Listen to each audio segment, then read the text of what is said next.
లో cantonment MLA Lasya Nanditha మృతి పట్ల సంతాపం తెలిపారు. సీఎం రేవంత్ రెడ్డి సంతాప తీర్మానం ప్రవేశపెట్టారు. ఈ సందర్భంగా సాయన్న సేవలు గుర్తు చేసుకున్నారు. సీఎం రేవంత్ సాయన్న అత్యంత సామాన్య కుటుంబంలో జన్మించి అంచెంచెలుగా ఎదిగారని, ప్రజలకు ఎన్నో సేవలు చేసి ప్రజా జీవితంలోనే మరణించారన్నారు.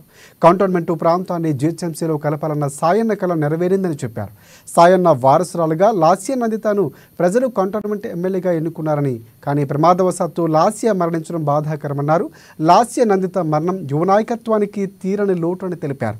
మంత్రి దుద్దిల శ్రీధర్ బాబు సాయన్న లాస్య నందిత మరణం కంటోన్మెంట్ నియోజకవర్గానికి తీరని లోటు అంటూ ఆవేదన వ్యక్తం చేశారు. మంత్రి శాసనసభ సభ్యురాలు కుమారి లాస్య నందిత సాయన్న గారి మృతి పట్ల ఈ సభ తన తీవ్ర సంతాపాన్ని వ్యక్తం చేస్తూ శోకార్తులైన వారి కుటుంబ సభ్యులకు ప్రగాఢ సానుభూతిని తెలియజేస్తారు. అధ్యక్ష 23/2/2024 సికింద్రాబాద్ కంటోన్మెంట్ శాసనసభ్యురాలు కుమారి లాస్య నందిత సాయన్న గారి ఆకస్మిక మరణం పట్ల ఈ సభ తీవ్ర సంతాపాన్ని వ్యక్తం చేసింది. ఇలాంటి బాధాకరమైన తీర్మానం నేను ప్రవేశపెట్టాల్సి వచ్చినందుకు నేను చింతిస్తున్నాను. కుమారి లాస్య నందిత సాయన్న గారి నాన్నగారైన కీర్తిశేషులు సాయన్న గారు నాకు అత్యంత సన్నిహితులు, ఆప్తులు. చాలా సంవత్సరాలు మేము కలిసి ప్రజాప్రతినిధులుగా ప్రజాక్షేత్రంలో పనిచేయడం జరిగింది. సాయన్న గారు అత్యంత సామాన్యమైన కుటుంబంలో 1951 వల్లభానగర్ నిజామాబాద్ జిల్లాలో జన్మించి కష్టపడి వారు 5 సార్లు శాసనసభ్యుడిగా ప్రజా జీవితంలో కంటోన్మెంట్ బోర్డు మెంబర్ గా కంటోన్మెంట్ ప్రాంత ప్రజా సమస్యల పరిష్కారంలో వారు ఎనలేని కృషి చేసిండ్రు. వారు సిట్టింగ్ శాసనసభ్యుడిగా ఉన్నప్పుడే ప్రజా జీవితంలోనే వారు మరణించడం జరిగింది. ఆ తర్వాత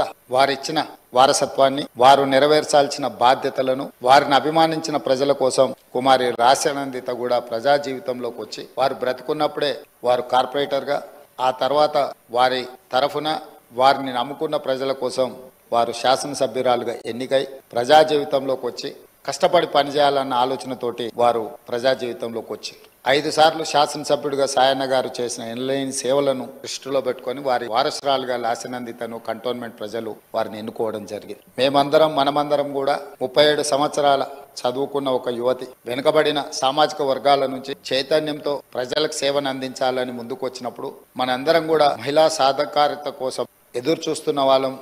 ఆ మహిళల తరఫున ప్రజాప్రతినిధి ఇక్కడికి వచ్చి సమస్యల పట్ల వారు చిత్తశుద్ధితో ఈ సభలో పోరాడతారని మనం అందరం భావించాం. కానీ ఔటర్ రింగ్ రోడ్ లో వారు ప్రయాణం చేస్తున్న కారు ప్రమాదానికి గురై వారు మరణించడం జరిగింది. వారిని ప్రమాదం నుంచి హాస్పిటల్ కు తీసుకెళ్తే అప్పటికే తలకు తీవ్రమైన గాయం, వారు మరణించిందని చెప్పి డాక్టర్లు చెప్పడం జరిగింది. వారి వారసురాలుగా వచ్చిన లాస్య నందిత గారైనా ఆ సందర్భంలో ఉండుంటే చాలా సంతోషపడి ఉండేవాళ్ళు. ఎందుకంటే సాయన్న గారి ప్రజలకు ఇచ్చిన మాట నెరవేరిందని. కానీ దురదృష్టవశాత్తు లాస్య నందిత గారు కూడా ఈ కంటోన్మెంట్ అత్యంత కీలకమైన సమస్యల పరిష్కార సమయంలో వారు మన మధ్యత లేకపోవడం బాధాకరమైన విషయం. యువ ఎమ్మెల్యే లాస్య గారి మరణం కంటోన్మెంట్ ప్రజానికానికి, యువ నాయకత్వానికి లోటుగా భావిస్తా ఉన్నాం. సాయన్న గారి 3 కూతుర్లో చిన్నవారైన లాస్య గారు మొదటగా 2015 పికెట్ నుంచి వార్డ్ మెంబర్గా పోటీ చేయటం, 2016లో కవాడిగూడ కార్పొరేటర్గా పోటీ చేసి వారి ప్రజా జీవనాన్ని మొదలుపెట్టడం, తదనంతరం అనారోగ్యంతో బాధపడతా ఉన్న సాయన్న గారికి వారి కుటుంబ సభ్యుల ద్వారా కంటోన్మెంట్ ప్రజలకు సేవలు అందించాలని భావించి మరి చాలా చురుకుగా ఆ ప్రాంత ప్రజలకు సేవలు అందించిన వ్యక్తిగా పేరుగాంచారు.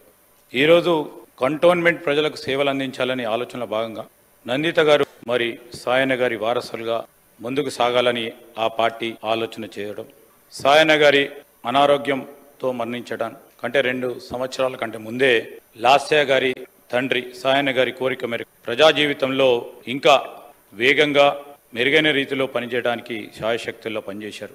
స్థానికంగా గొప్ప గుర్తింపు కూడా సాధించడం, అనారోగ్యంతో సాయన్న గారు మృతి చెందగా ఆయన వారసులుగా లాస్య గారు కుటుంబ పరంగా మరి వారందరూ ఆలోచన చేసి కంటోన్మెంట్ ఎమ్మెల్యేగా పోటీ చేసి చిరుప్రాయంలోనే పెద్ద మెజారిటీతో గెలుపొందారు. దురదృష్టవశాత్తు రోడ్డు ప్రమాదంలోనే వారు మన అందరి దగ్గర నుంచి దూరం కావటం చాలా విషాదకరం. శ్రీ సాయన్న గారి వారసత్వాన్ని కొనసాగిస్తూ కుమారి లాస్య నందిత గారు కంటోన్మెంట్